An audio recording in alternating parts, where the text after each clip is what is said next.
In the run-up to the US election, a number of Democrats and other Trump opponents called him bad names, and one of the more effective responses to that was to point out that, well, he'd already been president once, he was a known quantity.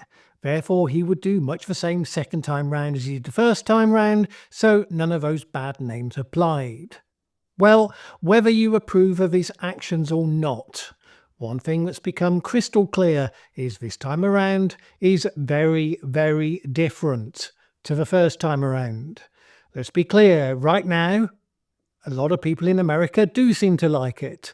Trump's first 2 weeks back in the White House have been about projecting strength and confidence in spades, with a long prepared plan to spend the first few days flooding the public space with initiatives and far-reaching proposals.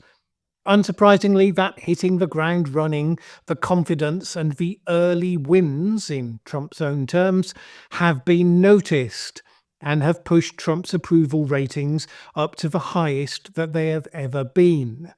Now, in conventional politics, you would give the advice at this point to Team Trump to savour the moment, because it will never again be as good as it seems to them now. It's easy to start off in control, easy to do stuff and look good before real consequences begin to make themselves felt, which is why most governments start with a honeymoon period, but then quickly have to face more difficult realities and see their approval score impacted accordingly. I would assume that logic will still apply, but the world is different now, so let's wait and see. One thing we have very much seen amidst all of this is the ongoing shift from America caring about what is described as soft power to only really talking the language of hard power. So, for example, soft power is the fact that, thanks to a shared world outlook and an alliance in an important defensive endeavour, Denmark and Greenland would certainly have agreed to any request the US had made of them with regards to troop deployments, access to mineral resources, and so on. Hard power, on the other hand, is saying, well, screw all that, we want to own the thing exclusively, we will bully the other country and threaten them with economic sanctions, maybe even military action, until they give us what we demand.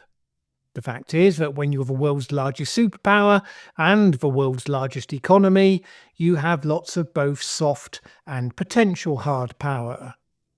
The US's soft power over the last century probably did more to change the nature of the world than anything else has ever. Even before it consciously did anything, America's success, its music, its movies, its fashions, even its fast food, all those iconic brands that became highly desirable across the world and made America the one to follow. You can then add to that America supporting democracy and freedom, supporting the poorest communities against extreme poverty and disease. As with any process where you get large amounts of money swirling around, it's a mixed bag. But the value to the American brand has been well established over the decades. Donald Trump apparently values all of that at next to zero. He's only interested in the fact that America remains the most powerful world player economically and militarily, and it can use that as leverage to get what it wants.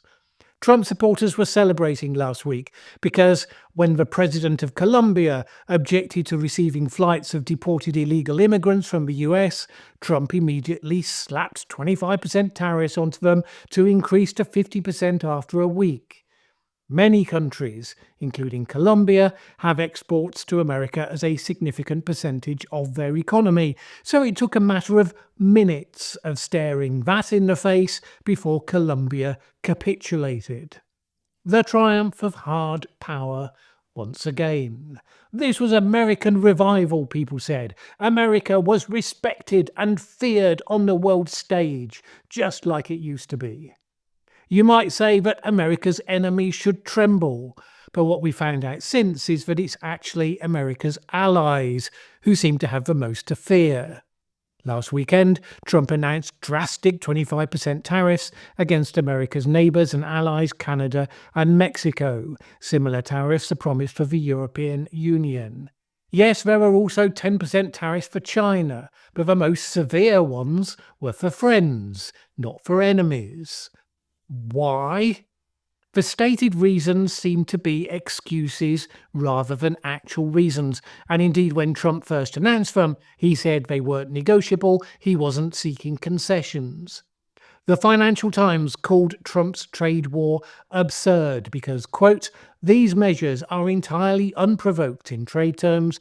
They are being used as a coercive tool to further Trump's domestic political agenda and extract concessions from American neighbors that may be beyond their power to give.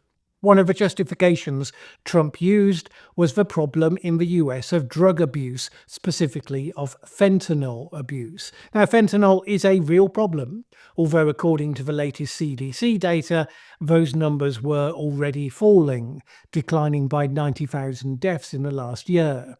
But it's a bizarre claim to suggest that Canada has a major role in fentanyl smuggling into the US. Less than 1% of the fentanyl making its way into the country comes over the Canadian border. According to the DEA, last year just 43 pounds of fentanyl was intercepted there, compared with 21,000 pounds at the southern border. The thing is, if you were really motivated to tackle this problem, you would expect to start by negotiating with your allies and your neighbours, since they have every incentive to be cooperative. And indeed, this had already been demonstrated, with Canada agreeing back in December and implementing a plan worth $900 million of extra monitoring of the border, including the deployment of 10,000 frontline personnel. So you have to assume that Trump's aim isn't to get these practical concessions. Instead, as with Denmark and Greenland, it's bullying tactics as a measure of first resort. The intent to disrupt and punish is the message, not the practical outcome. Like Denmark and Greenland, it also demonstrates Trump's willingness, you might say his eagerness, to disregard or tear up previous agreements, even those agreements that he himself negotiated, such as the NAFTA trade agreement with Mexico and Canada, that he formally praised as based on the principles of fairness and reciprocity. Trump's latest actions are illegal under treaty rules, but then the US simply stopped obeying treaty rules quite some time ago. Which is fine.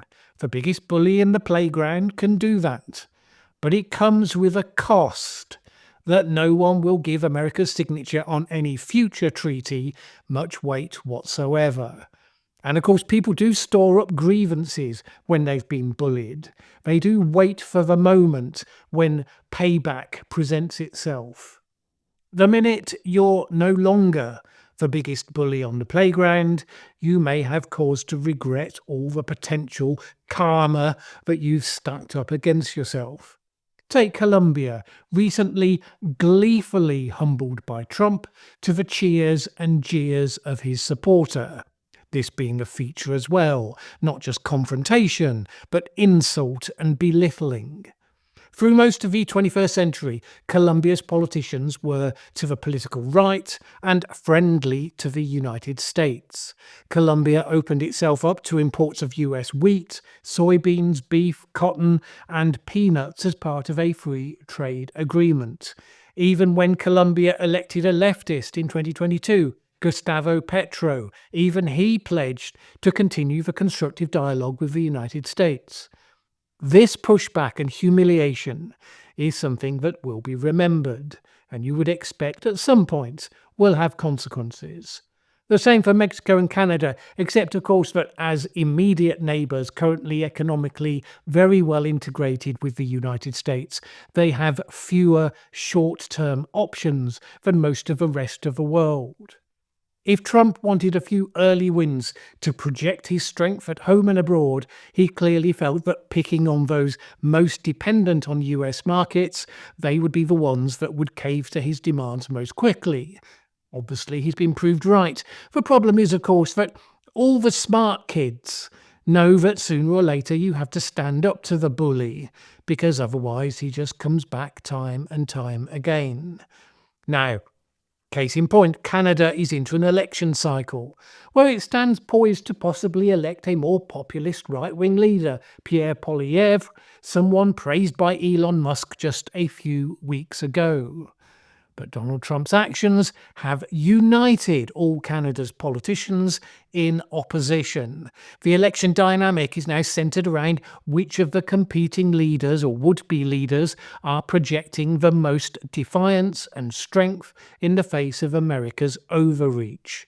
Some Canadian stores are carrying out boycotts of American goods, others are at least promoting home-produced goods out of patriotism. And that hasn't changed just because the tariff has been postponed for a month. The bad feeling doesn't go away magically. And neither does the realization that, yes, you have a bully on your border and you have to protect yourself. If 25% tariffs are imposed in a month's time, it is likely that Canada's economy will go through a deep recession. The idea of having that imposed on you by a neighbour and supposed ally for no apparent reason is not getting the capitulation Trump might have hoped for. Pierre Poilievre was polling to win a landslide, but pollster Frank Graves has reported that as a result of the Trump phenomenon and the language about Canada becoming the 51st state, that has led to the polling becoming a lot tighter. Mexico, of course, has been similarly outraged that, as well as the 25% tariffs, Trump claimed that the Mexican government had actually joined forces with drug bosses, offering safe haven to dangerous cartels, an accusation apparently plucked out of the air and designed to rile the Mexican government. Recently elected President Claudia Sheinbaum hit back, categorically rejecting the claims and saying, if there is anywhere that such an alliance in fact exists, it is in the United States gun factories that sell high-powered weapons to these criminal groups. MAGA news sources are not generally mentioning that as part of the tariff pause agreement, Trump has committed to working to address firearms trafficking into Mexico. This was included in the details provided by President Sheinbaum. It was not mentioned, for some reason, by Donald Trump. So the actual wins being claimed by Trump are not particularly big so far, given the size of a threat to throw both of these countries into recession at the stroke of a pen. Hence why I say the outcome was not the point. The public shift from soft power to hard power is the point, at the cost of alienating the populations of nearby neighbours and allies. He will have projected strength again to impress the world and his domestic audience, without for long actually incurring the damage that tariffs would create long term. But this is all assuming that those alliances, the goodwill for which is being shredded, that they were worth nothing to America.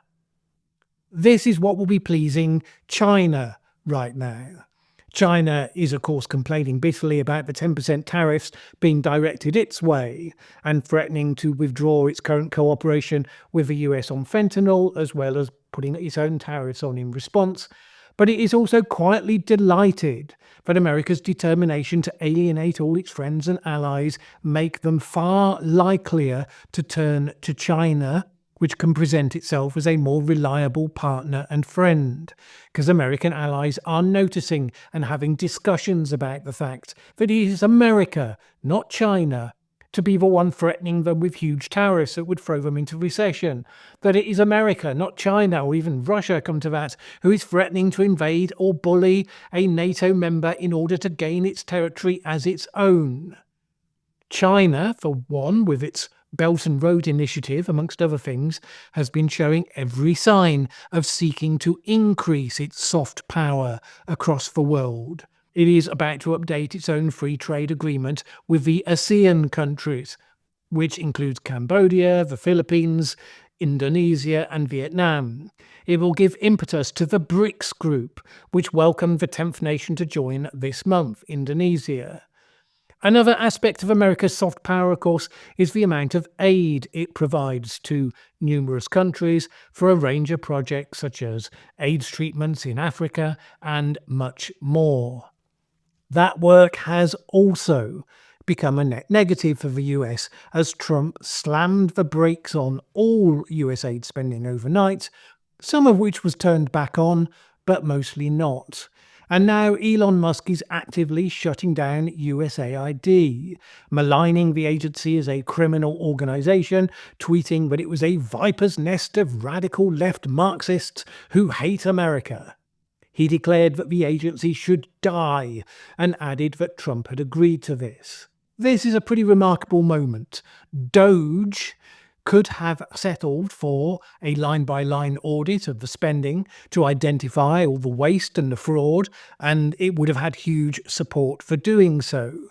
But it went a lot further than that. USAID workers found themselves locked out of their email accounts, forbidden to enter their offices, labelled by Musk and by MAGA voices on social media as universally far leftists who hated America.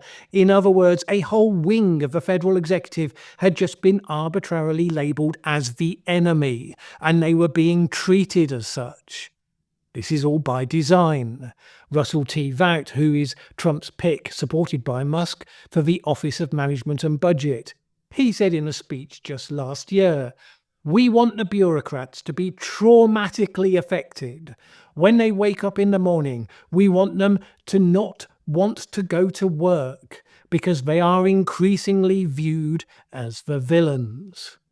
And that is happening with wild cheering from Trump supporters, including ones who had otherwise sought to keep at least one foot on the ground of reality, the likes of the Ben Shapiros. Oh, and also by Russia, which has long complained about USAID's influence in the world, which it finds irksome. Here, for instance, Dmitry Medvedev applauding Musk's stated intent to shut the whole thing down. All of this is technically unlawful and unconstitutional. To eliminate USAID, you should require an act of Congress, not just for Elon Musk or indeed Trump himself to decide to do it. For many of the spending programs created by Congress, similarly, the executive branch has no authority to simply block the spending on them or to cancel them outright. It's one of a number of measures being taken that openly breach the separation of powers that's supposed to be carefully enshrined in the US Constitution. It's the unlawful impoundment of funds, something that has been explicitly protected against by several fiscal statutes such as the Anti-Deficiency Act and the Impoundment Control Act of 1974. Under that Act, the working definition of impoundment is, quote, any action or inaction that precludes federal funds from being obligated or spent, either temporarily or permanently. This covers the dismantling of USAID. It also covers earlier Trump executive orders, such as the one halting disbursement of IRA funds, the freeze on aid funding, which has already been successfully challenged in the courts. The question is whether Congress simply lets it happen, or if it decides to draw some red lines beyond which it won't happily let Trump and Elon Musk go. And that's even before you ask the questions about Elon Musk, who has been elected to nothing, remember, and has a major conflict of interest in some of the actions he's currently reported in taking. That should matter to you if you defend the Constitution, even if you support the spirit of Elon Musk's actions in principle. This would be how you go about losing your constitutional democracy, losing interest in holding your own side to the guardrails that are supposed to protect you from autocrats. It's been just 3 weeks since I'd last did a video saying that Trump's threat to take Greenland signalled the end of the old world order that the US had created and been championed since World War II. What's happened since is an additional confirmation of that assessment. America is now the principal world proponent of the might makes right political order. And what's more disappointing is that it has become the bully who will pick on whoever catches his eye because he can, who is liberated by such a world order. America is busy destroying its ties of trust with allies and also many of its own institutions. There's an old adage that I've been known to repeat, which is that a radical sees a fence standing in the middle of a field and says, "That fence is pointless, I'm going to tear it down." Whereas a conservative sees the fence in the middle of a field and says, "I should find out why that fence was originally put there. Then I'll be able to decide whether or not it should be pulled down." I don't know who the conservatives in America are anymore who would identify with that simple adage, the explanation of the two mindsets, because right now it's the radicals who are in charge.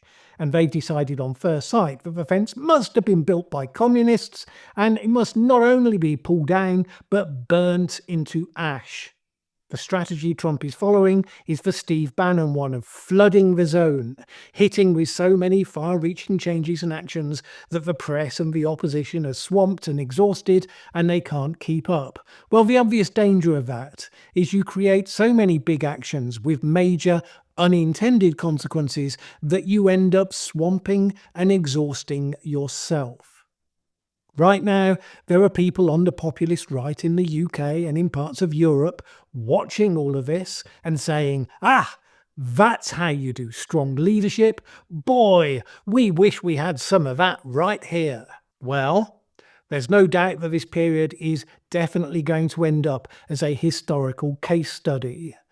Whether it's one of inspiration or alternatively a cautionary tale, even a tragedy, that is an open question.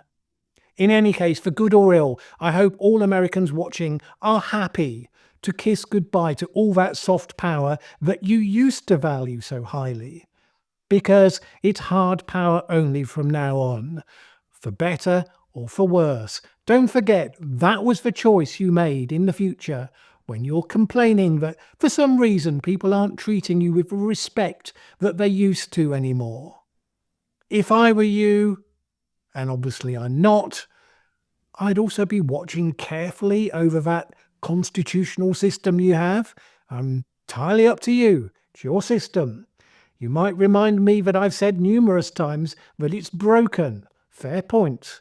But just be clear which bits you think you're fixing and which bits you think you're throwing overboard and to whose benefit and at whose cost.